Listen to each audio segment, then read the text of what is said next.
how is everybody doing? It's time for another episode of Web3 Unchained.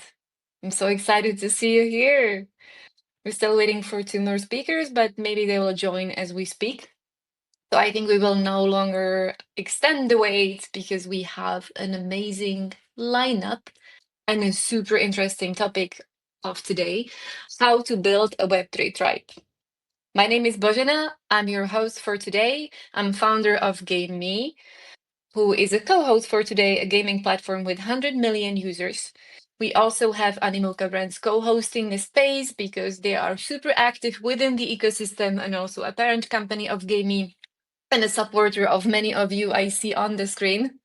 So give it up for our co-hosts. Thank you for bringing us together. And today, so we're going tribal. We will be talking loyalty, vibes, community magic. So that's the name of the episode, How to Build a Web3 Tribe. Before we jump in, of course, as usual, like, retweet, and comment below. This actually helps to bring more voices to join the space.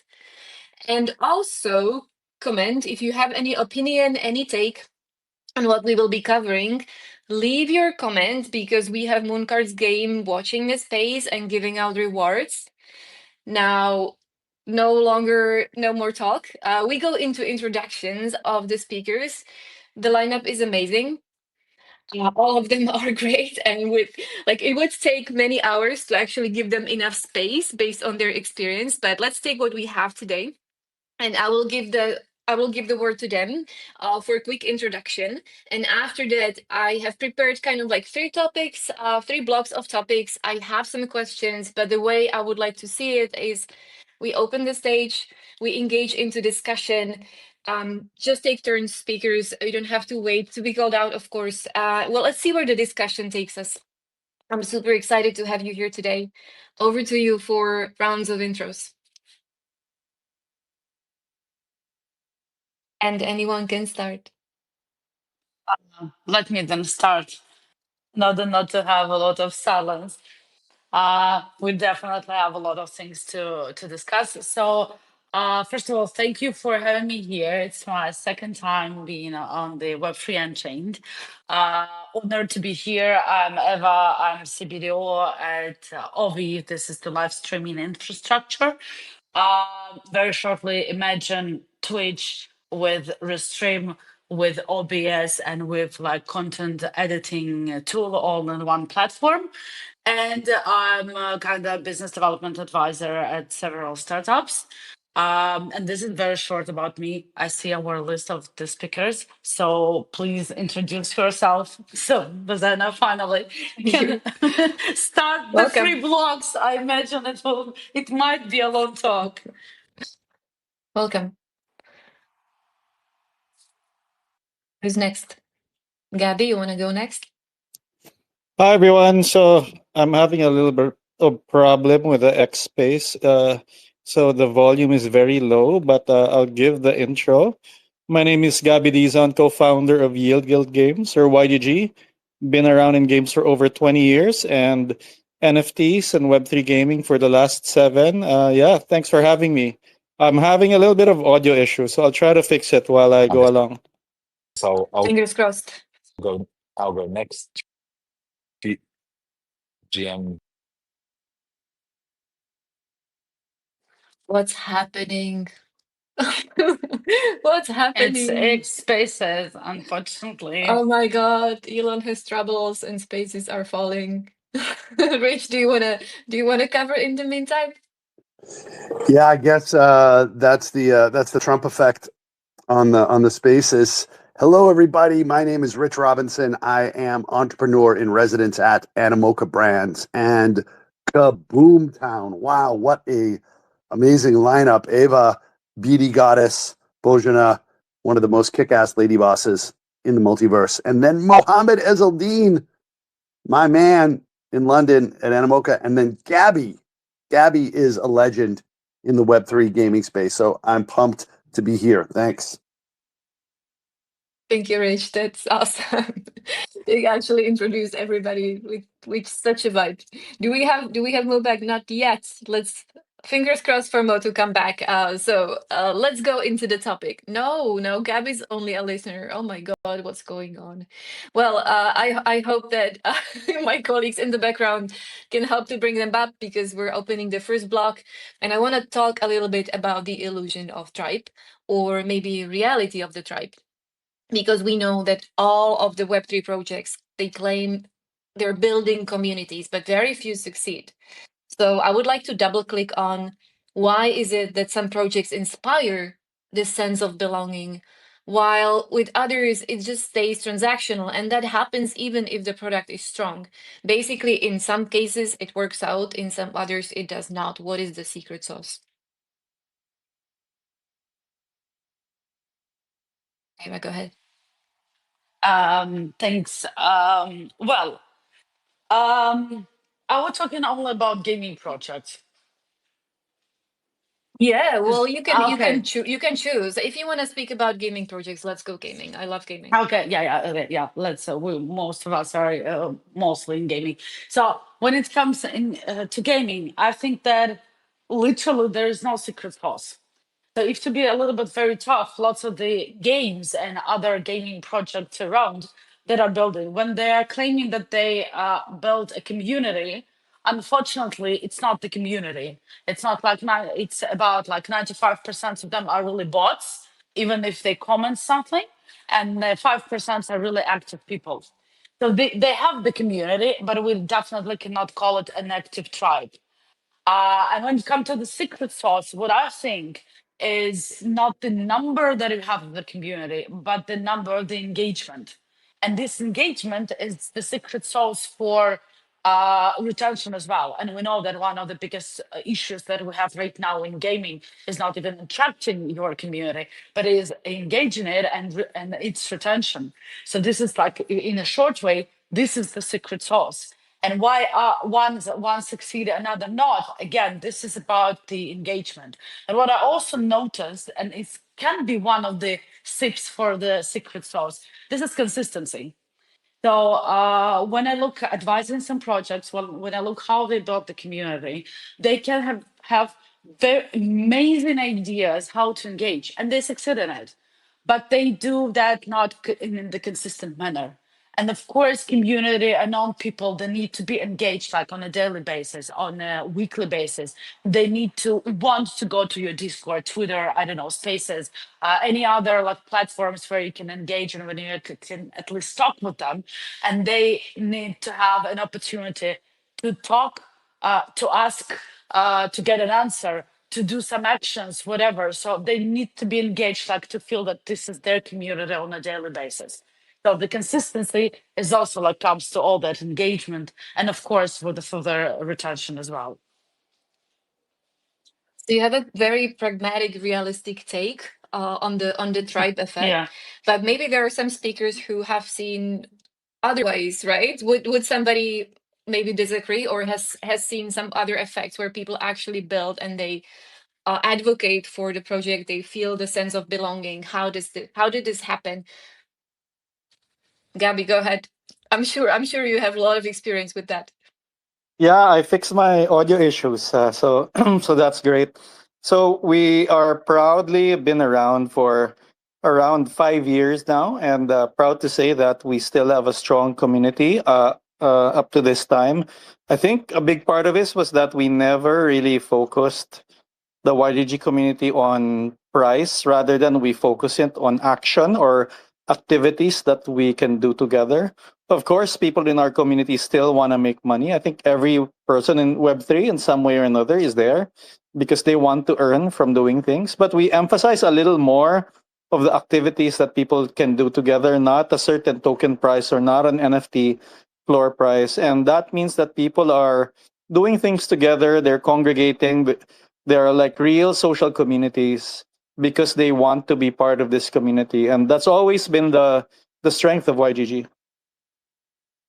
So Gabby, a follow-up question for you. So do you think that the shared identity, can that be in some cases more powerful than the shared upside, the shared monetary view?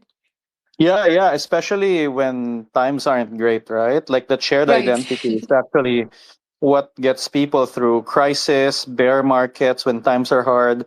And a lot of communities come out a lot stronger after a bear market. Of course, people leave, some people are disillusioned, some people just go, but those that remain after the hard times, these are your hardened, like really strong core community. And now we had years of like building this strong community together.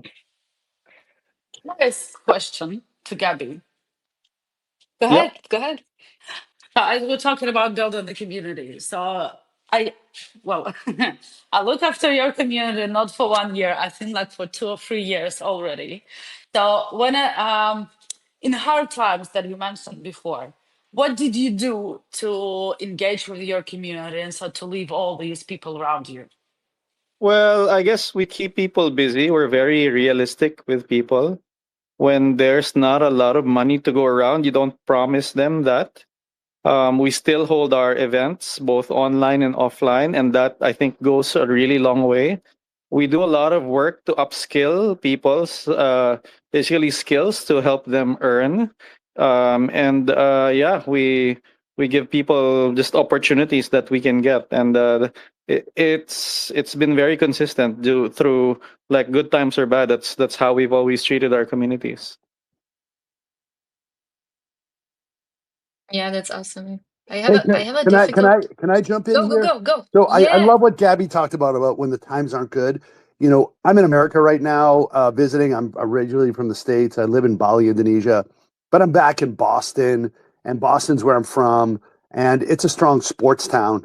And you can see, you know, we call them fair weather fans. When the weather is good, when the, you know, teams are winning, when it seems cool to be part of it, then hey, I'm a fan of the Red Sox or the Celtics or the New England Patriots or the Bruins, right? But as soon as it gets cold or rainy or they start losing, see you later, right? And you know who the true fans are, who the really true tribe is when things are not going well. And you know that's a you know that's great. But then how do you create these true tribes? Because these sports teams are, you know, sometimes 100 years old and had a lot of time to sort of like, you know, create the sort of you know, legacy and appeal for it. And you know, I like to go back to, you know, Web 1 and Web 2 and look at clues from that to talk about Web 3. And one of my favorite tips about Web 1, Web 2 is from Paul Graham, the founder of Y Combinator. And he says, in the early stage of a startup, do things that don't scale. Like, for instance, with Airbnb, they found that in the early days of Airbnb, people were not using it because the pictures were terrible. People were using like low resolution camera phones in the beginning. So, what the founders did was they got two really nice cameras and they just went around New York City. Ding dong. Hi, I'm from Airbnb.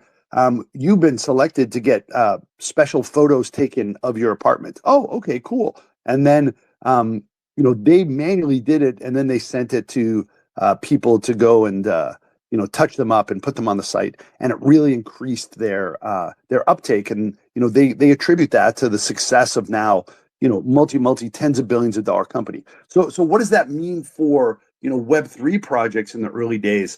And I think you have to be like almost like overly engaged. And you have to be, you know, I think like Luca from Pudgy Penguins is such a great example where he's in it to win it and he's deeply in there. Or, you know, Mo, who's going to talk in a little bit about maybe his experience with Yuga Labs and ApeCoin, right? And I think you have to like do a lot of manual user acquisition. You have to be really, really high touch. And that core community really informs and starts bringing in other you know, other people, and it really sets the culture. So I think like that's what I'd like to, you know, just, you know, submit, that it really is important to like really cultivate that core community and put like tons of time and effort, you know, into that in the early days. 100% My, agree. Yep. s- Eva. I totally will agree with you, Rich. I would even name it as like personal touch. Is when it comes to the hard times or when the project is just starting, personal touch probably would be the best idea to do. yes, it takes a lot of time, and you should forget about your weekends. I don't know, early mornings or late evenings. It doesn't mean that you need to respond to people like in a minute or two, but they need to feel that personal touch. In digital times, I think that this is very important thing when people think, okay, people not only think, they feel themselves being involved and take cared about themselves. So this is exactly what you are talking, and this is what I see in, again, one more thing for the secret sauce, how to build exactly the tribe. Thank you. Moe, go ahead. Tribes. Can you build a tribe before actually having utility? What's your take? 100%. I just want to make sure you can hear me now because I had to leave the venue. You're good. Oh, excellent. let's Yes, we let's take have the opportunity here. we have success. Très bien. So, can you build tribes prior to having a token or a product? Yes, you can. I feel that a lot of the most successful projects out there, if we really look at it, they have a very successful. They have a founder or a face who is very good at storytelling, who can say a narrative. And really, when we think about crypto, it's about narratives, and it's about who do we believe and who can we trust to make a narrative come true. And that's why having founders who are on spaces, who act in the community is so important, because what people are doing is they're trusting in that founder, they're trusting in that vision, they're giving up time, they're giving up some form of resources, if it's buying maybe NFTs or some tokens. And I feel when we talk about the tribalism aspect, and to the point I think Gabby was making, that it's your community who are with you in the hard times. They'll definitely be with you in the good times. And even Rich said, well, some of your community disappears in the hard times, the sporting analogy. And all of this is correct. And it's this concept of having 1,000 true fans. And then how can we expand on that? So like Rich gave the example with Luca Nets and Pudgy, again, fits that criteria. Is someone who is very good at storytelling, who has a very strong narrative, and people believe in that narrative. And we can see that, you can see that tokenized attention. We see that attention tokenized by the price of like Pudgy Penguin NFTs. Similar within the ape ecosystem as well. I mean, that you can argue, if we're studying it from first principles, then looking at the BAY as an ecosystem is where a lot of people should start, especially when it comes to NFT based communities, where you had, again, it wasn't a hyped mint if we rewind back to 2021. But what set Bored Apes, the BAYC collection apart were two things. Number one, there was a small innovation where you own the IP of your ape. Obviously, that's been done 1,000 times since, but at the time, it was the first time. And then the other aspect was that you were having lots of different thought leaders in Web3 sort of saying, all right, we're Bored Apes now. And how do you say I'm a Bored Ape? Well, you buy a Bored Ape, you change your PFP to a Bored Ape. And then we also saw that go into Web2 culture when you had someone like Justin Bieber, Eminem, Snoop Dogg, to name a few, who also owned the Bored Ape Yacht Club. So what we got were network effects. I mean, if you listen to myself speaking, maybe even more so, the network effects are super important. And for you to have good network effects, you need a good tribe. You need a solid underlying community who are your mouthpiece on social media, who are retweeting, who are turning up to events, who are just making a lot of noise on social media. And like, that's what we've been seeing time and again. And I don't see that changing anytime soon. It's like the founder of a project or the face of a project is a product within themselves. So from what you're saying, what I hear is it's almost like it's a design or specific things that actually contribute to building a tribe or a strong brand. Because oftentimes people would look at successful projects and they would go, they have this amazing community, they're so lucky, it happened organically. But would you agree this is not as organic? There are actually elements that are necessary for this to happen. I think it's a mix of both. I mean, like Gabby's another great example with YG and the iteration and evolution of YGG over time as well. Like, he was able to do that with the team because the community were on side. They were telling a story, they were telling a narrative that others believed in. And there was tangible impact to their community members when we had the rise of play to earn gaming in 21 as well.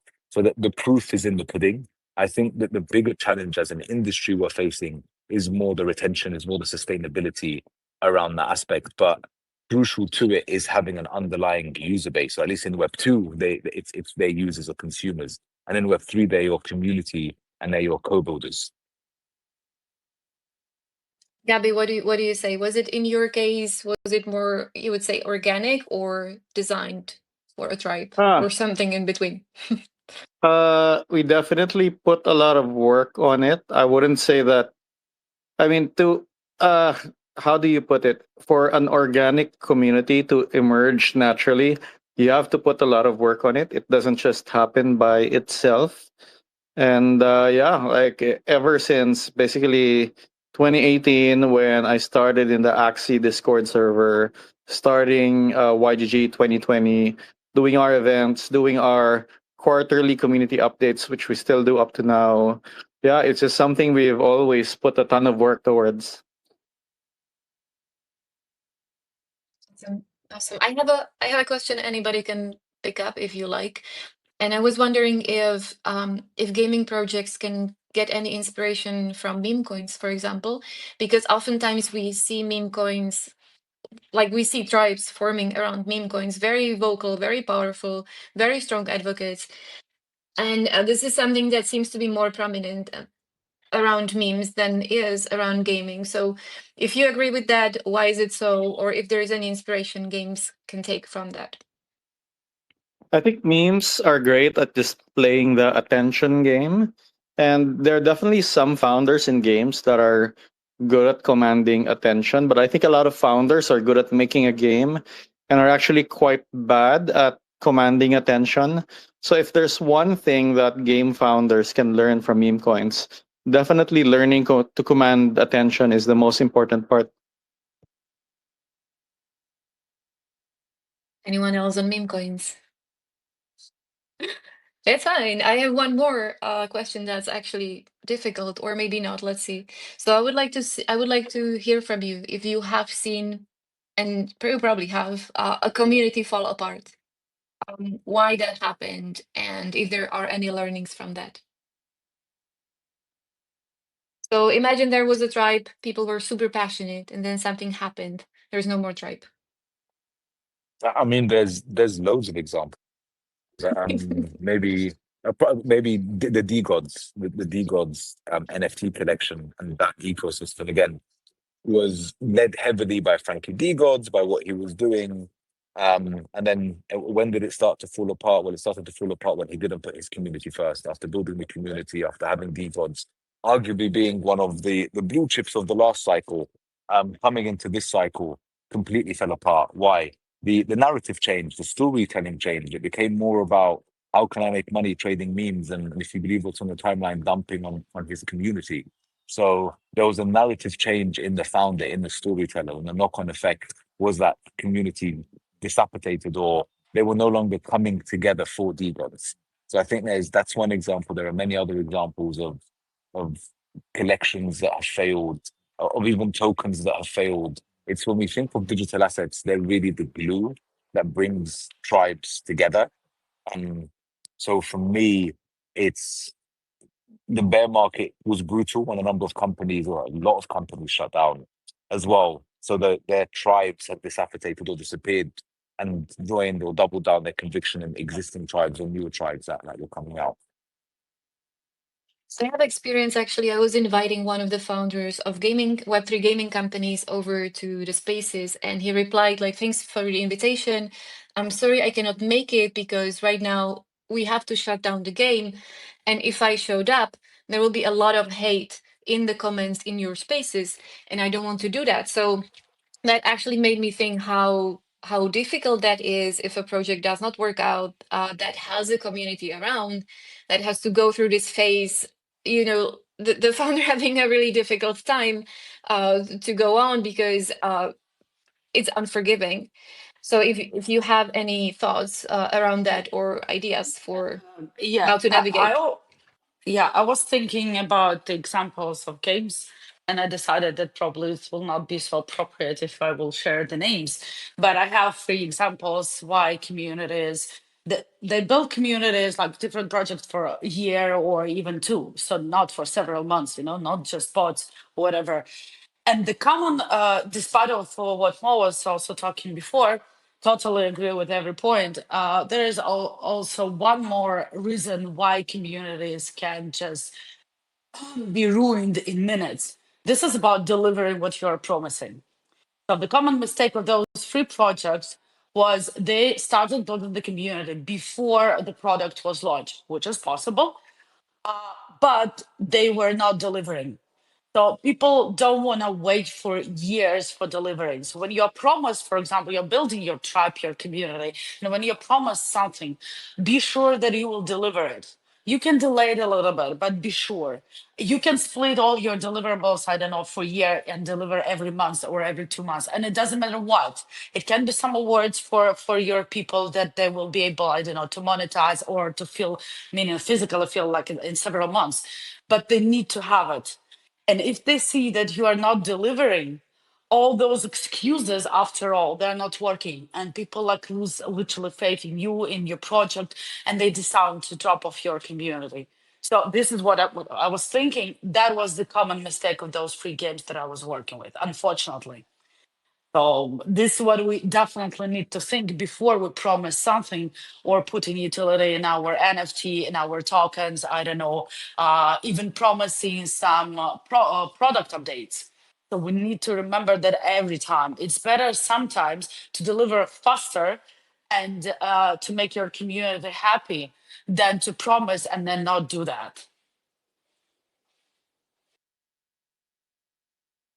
Great. Anybody else has any advice or take? What to do when the game does not work out and you have a user base or even community, maybe even a tribe around how to face it?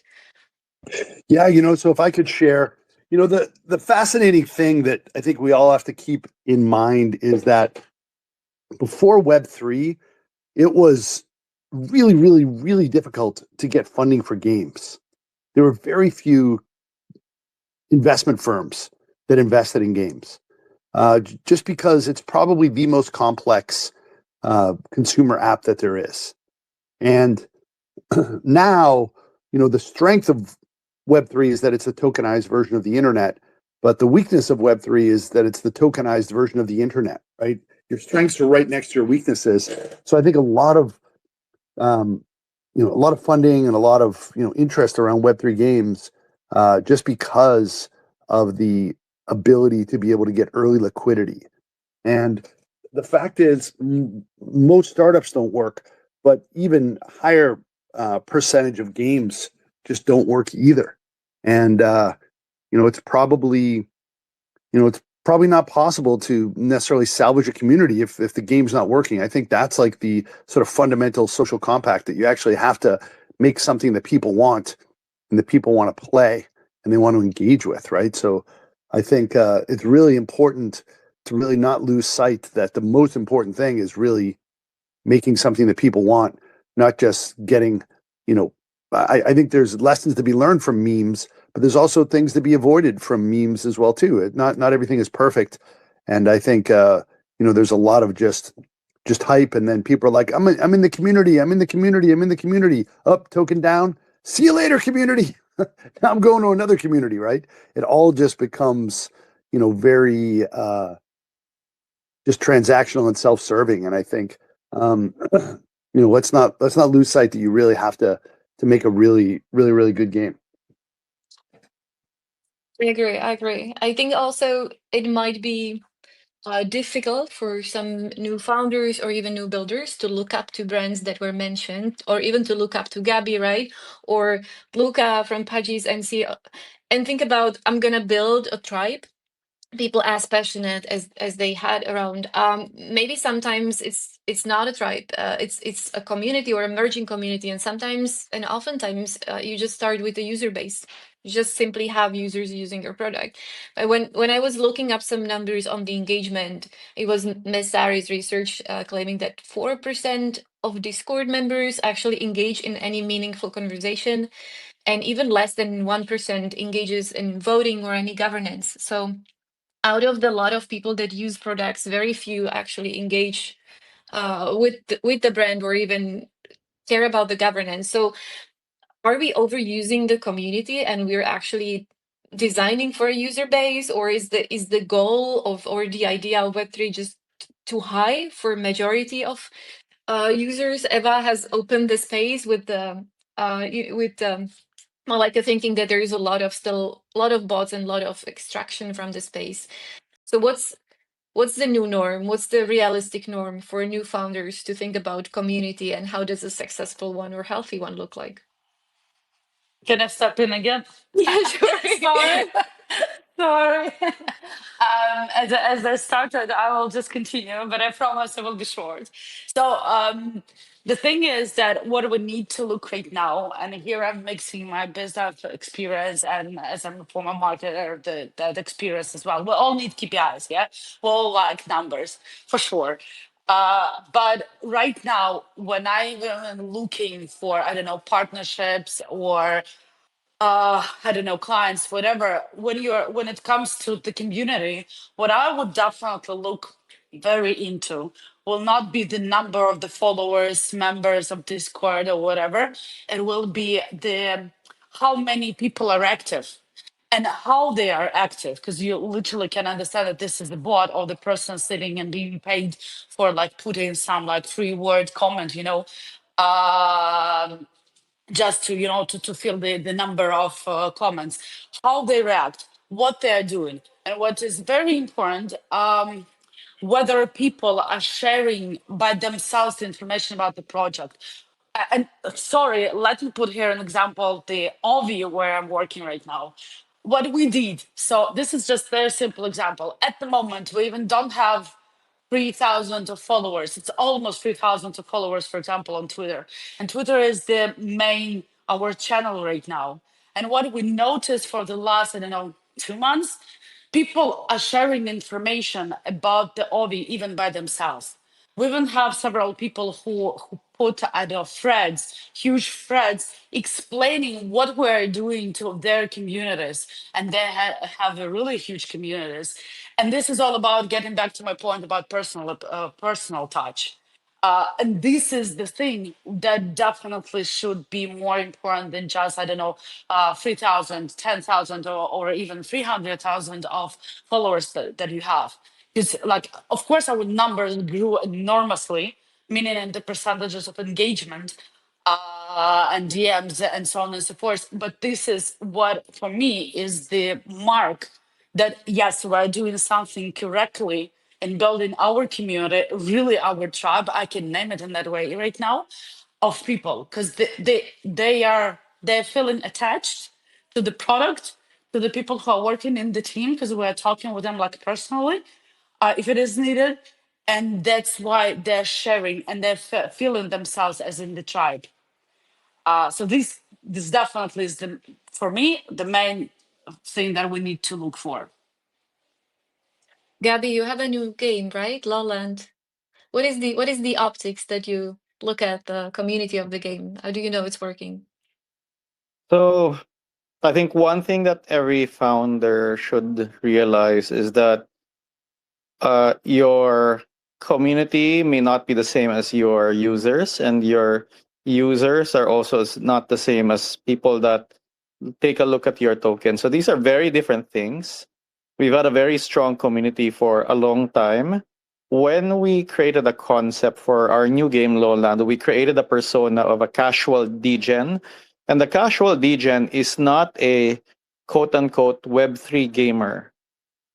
Through the hundreds of games that we've invested in, played, taken a look at, shut down, I think most of the games have been made with the concept of the Web3 gamer in mind, and we thought that this is actually not the target market of crypto. So we created a persona of the casual degen as someone who likes to make money in crypto, speculates, think of crypto as the game overall, rather than playing one specific game. Someone who may be trading meme coins, flipping NFTs, and yeah, we wanted to create a game that was easy and casual and speculative.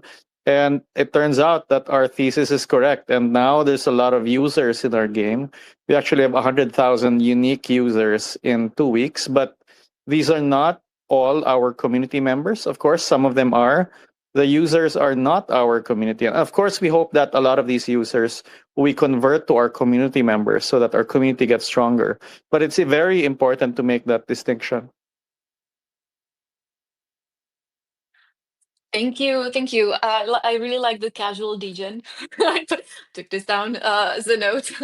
It's I'm gonna use it later. Um, I was wondering if you think the loyalty of people in the category casual degens, if the loyalty changes in bear and bull markets, if you have spotted any difference. I think that the average user has no loyalty to you, and they shouldn't have. Your community members do have loyalty to you, and our work is through our game. We want to turn our users into community members and gain that loyalty and trust. I think that's awesome. Thank you for sharing that. A reminder to the audience, to anybody who's listening, leave a comment on anything we're covering. We have Mooncards game watching over, and we'll be giving rewards in the game, so it's worth expressing yourself. And now let's go to the last block. Actually, Moy, you have touched on this before because I took a note about the founder as the leader, because I believe it has a strong role. The founders that are publicly visible and vocal, they have 3 times more community engagement post launch. So there was somebody who studied that. Yet only 20% of the top 100 token market cap projects have a regularly visible founder. So it's not as common, but when people do it, it actually works. So my question is, well, do great communities need a visible founder, or is that a liability? Because I can also see how this can backfire potentially. I'll be intrigued to know which 20. I mean, it depends on the token. So like we have like USDT, USDC, that we're not going to see the founders up on stage at standard conferences speaking about their solution because there's already been wide scale adoption. I think if we look at more on the infra side for like Tron, for example, you have Justin Sun. For Ethereum, even though there's a number of co-founders, it's Vitalik, and so on and so forth. So is it necessary? I feel at the beginning it's necessary, like regardless if it's an infra project, regardless if it's an NFT or culture-based project or a game, you need to have that underlying community. But I also think I'll just touch back on something Gabby said that I feel is sometimes missed. Most builders in the space are building a product for Web2, but they're trying to force feed their Web3 community into leveraging this Web2 product. And I feel that's a big mistake we're making as an industry.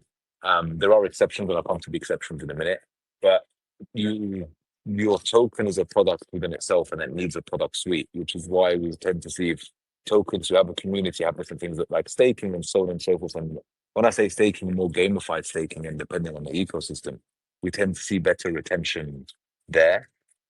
Whereas if I'm just building a product for Web2, I need to focus on my user adoption for the product in Web2, which has nothing to do with the token initially. And I feel that's something that founders are getting wrong. So even though you're building up a tribe in Web3, you still need to build up a user base in Web2. There are exceptions, and some of these exceptions are products that I aim solely at Web3. And an example of that is something like Hyperliquid, which is a decentralized exchange with a centralized exchange like Phil, or Kaito, which is a great place to find on-chain information around price action, but also the off-chain in terms of what's happening on social media, specifically Twitter, and they're rolling, or X, and they're rolling out other platforms. Now, these are Web3 products, so it's fine for them to find product market fit in Web3, and they have, and we've also seen the impact on the price. In terms of Hyperliquid, I think when it launched, the token was around $1 to $2, and then it just exploded after that, and we've never seen those levels again. Kaito is in a similar boat, but without maybe as big a gains as Hyperliquid. And we've seen with Cookie, who actually went token first and then found product market fit, the impact that's had on price, sorry. So sort of coming back to your question, do you need a tribe? Because around 20 of the top 100 tokens today don't have that forward-facing figure. I believe once you've hit a critical mass, mission accomplished. You don't need that forward-facing figure to continue. They can if they want.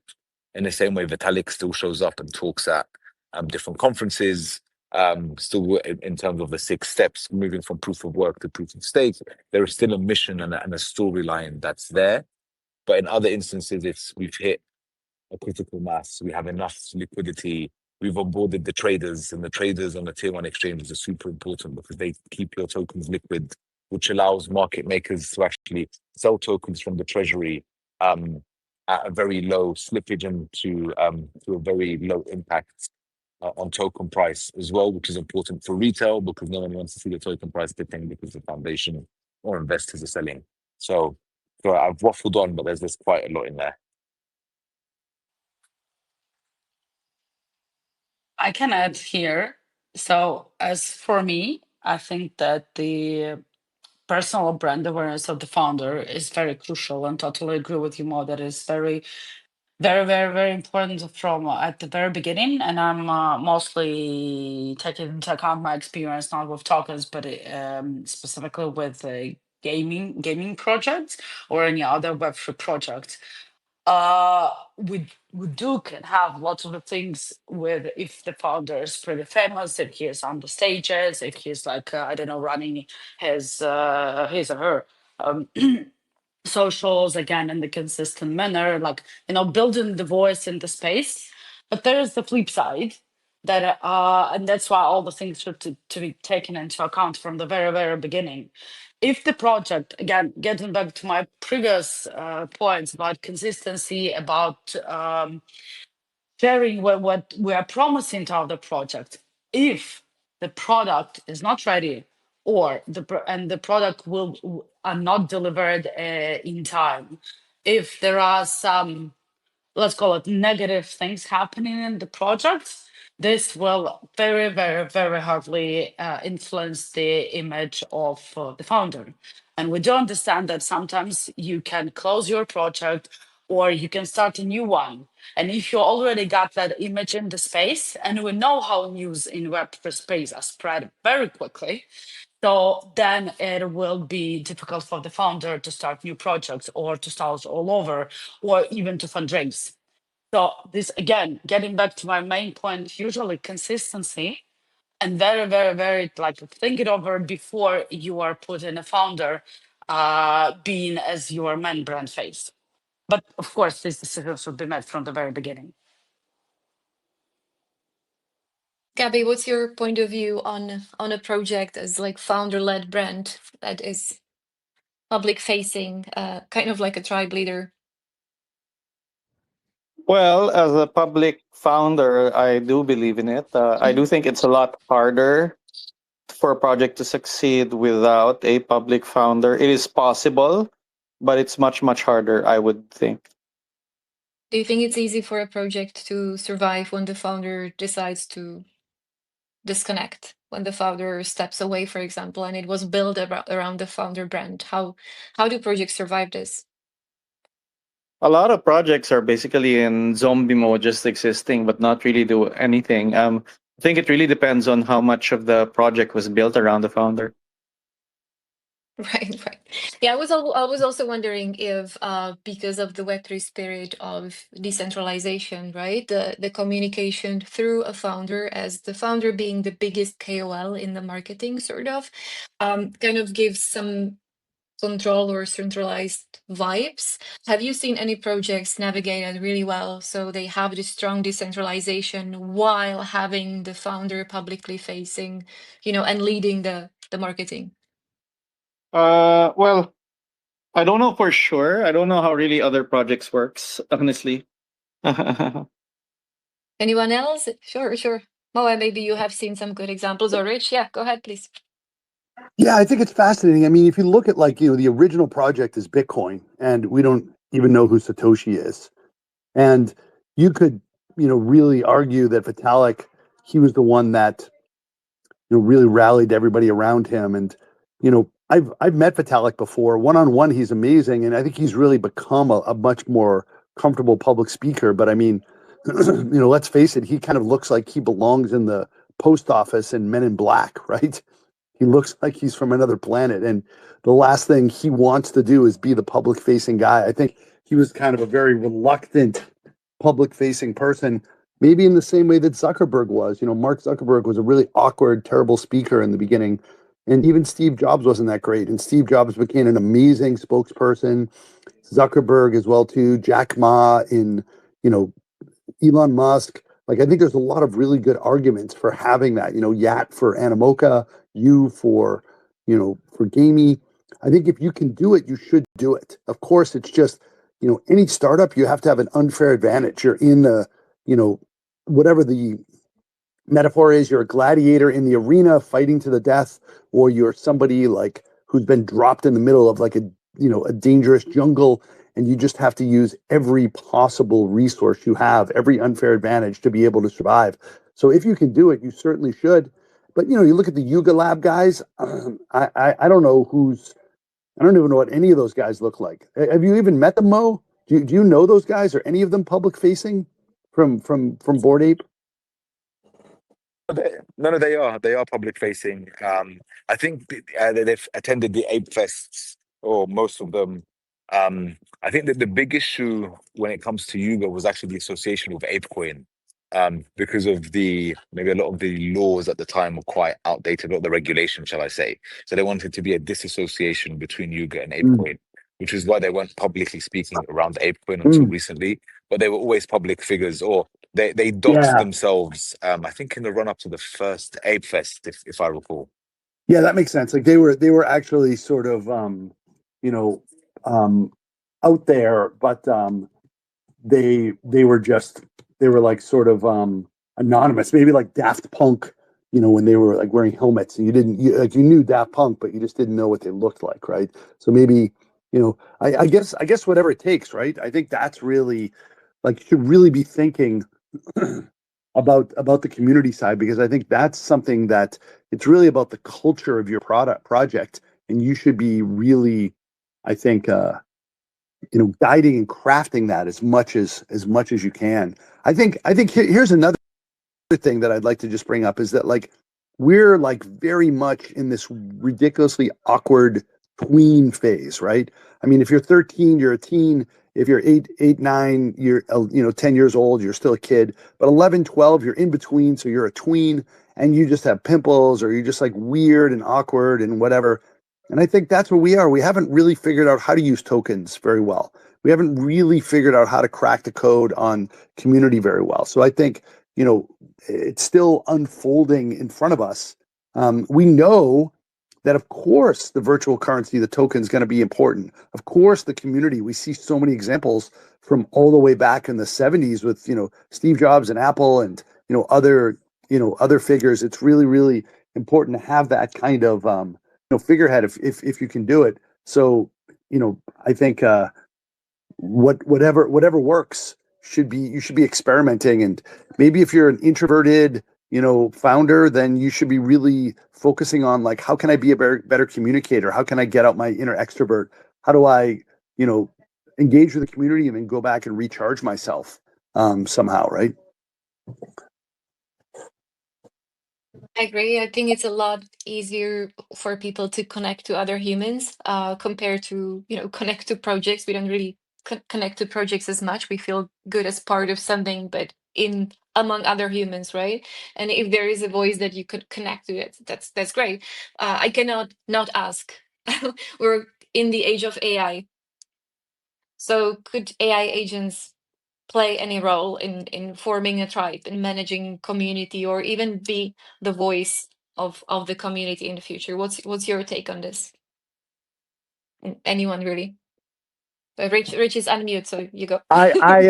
I welcome our machine overlords. I know you're listening to this now or in the future, and when you become robots, I will oil you, or I don't know, wheel you around, fix you. Of course, like I think probably 90% of all content in the future is going to be AI generated. Like it's going to have such a seismic societal shift coming in the future. And I would even go so far, there's going to be some sort of like, you know, moving, moving robot who's going to be a figure that can go and like, present on stage as well too. I think a lot more things are going to be generated with AI, but I think it's going to be so ubiquitous and so abundant that I think that human connection is going to get, even more important.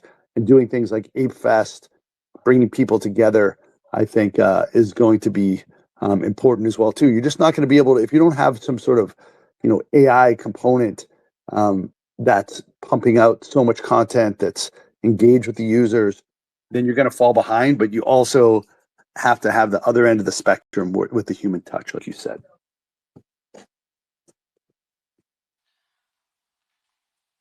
I think, Rich, you've just future-proofed yourself in case AI does take over and they come after humans. Hey, They're like, hey, no, Rich is by, one of by the the good way, guys. those guys on YouTube pushing over all the robots, go after those guys first. Get those sons of bitches. We all see people pushing robots around, and them first. If I go ahead. Yeah, I'm trying to take AI very carefully, because again, you can easily lose the personal touch, even though we're talking that AI can substitute it. What I definitely think AI is good when it comes to building the community is, let's call it that part of the community building is customer support. So when you definitely in some time you do have the list of the questions that are most frequently asked, or you would like to understand whether the person needs that manager and like personal communication, or you can forward the person, I don't know, to some tutorials or to some videos or to the platform or some like pre some things that are prepared beforehand. That is definitely when AI can be as a kind of your community manager or I don't know, admin on your Discord. This is an AI really can help here hugely, not in order not to hire lots of the people, but in general building the community, the main things of it, I'm pretty sure that at the moment AI is not ready, as for me. Because I literally every time when I see that AI is talking to me, even though it can be like PFP or whatever, I really feel the difference when it is a real person and when it is AI. I think we have noticed that AIs are becoming very good at simulating empathy, but sometimes it's useful, sometimes scary. Gabby, where are you at on the future of AI agents being part of community? I do think they'll be part of communities. I don't think that the current state of agents are what's it. Like a lot of the conversations are very shallow, and I don't really like conversing with AI agents right now. But they are improving very fast, and I do think that even a year from now, what the agents can do would be massively different than what's currently available. Well, let's end it with your take on AI agents being perhaps leaders of projects. Can you see a future like that? I think I can. I mean, we're seeing with like some of the virtual token launches and other token launches as well, where people are responding to the AI, they're engaging with it, if that's for airdrops and so on and so forth. But I mean, when we say leading projects, there are different ways to lead a project. I can see AI doing a lot of the grunt work on the back end, and maybe some of the distribution work, and content creation work as well. But there still needs to be that human impetus, which generates or which feeds the AI, per se, outside of just using LLMs, or in addition to the use of LLMs, that you're continually feeding it with more information. So I do see AI as a tool versus as the end itself. So it's a means to an end, not the end itself. Hopefully, AI will help us be a better humans and create better things. I believe is all we wish for. So thank you everybody for an awesome human talk. We have covered a lot, from meme coins to gaming to founder charisma. There was a lot of things for our future overlords. Thank you for listening as well. We are kind. We say thank you. We don't break robots. For everybody who's listening right now in the present time, you can still comment and maybe get a reward from Mooncard's game. Thank you super much. You have been awesome. Don't forget, we also have a YouTube channel now where we upload all episodes. So if you did not catch this one, you can go and find even some older ones. Thank you so much. And I see you again in 2 weeks' time. Woohoo! Thank you. Thanks for Thanks having everyone us. for having me. Thank Awesome. you. Thanks.